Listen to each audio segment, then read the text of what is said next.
Many will be enjoying the day off for Labor Day. Texans will also need to prepare for a wave of changes. Starting tomorrow, hundreds of new laws go into effect. Fox 7's Marco Bittnell joins us live in studio with more on what we can expect. Marco. Well, Alec, to be exact, we can expect over 800 new laws to become official starting tomorrow. And it's a very widespread of reforms from education to crime and some new views on marijuana. A new era for the state of Texas as hundreds of laws passed through the state's legislature will now finally be official come Labor Day. Sweeping reforms to education as the ban on DEI policies in Texas is extended. No longer will public schools be able to offer programs and instruction centered around gender identity and sexual orientation. It'll also keep public schools from considering race, ethnicity, and gender identity when hiring new employees. And Senate Bill 10, now in limbo, would require public schools to hang the 10 Commandments in classrooms, but was temporarily blocked for some districts by a judge in August. It's a tough spot for the districts because their obligation is to do what's legal.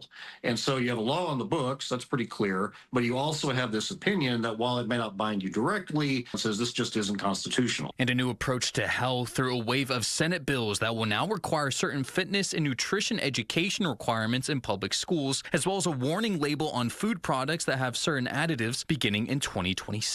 Doesn't matter if you're a Democrat, Republican, whatever the case may be, every legislator in Texas wants to see Texas to be put on a pathway to be healthier. New state stances on THC as well, with vapes containing cannabinoids becoming illegal to sell within the state through SB 2024, carrying up to 1 year in prison and a $4,000 fine if stores decide to break the law. However, the state expanding its medical marijuana program, increasing licensed dispensaries across the state to 15, and opening the program to those with traumatic brain injuries, Crohn's disease, and chronic pain. Our case has been heard now by the legislature. They understand that the people we are helping are some of the most necessary medical patients in Texas. And in crime, Senate Bill 835, also known as Trey's Law, now makes non-disclosure agreements void if they prevent someone from coming forward about sexual abuse. One of the reasons that it exists so pervasively is the culture of silence that really surrounds the issue.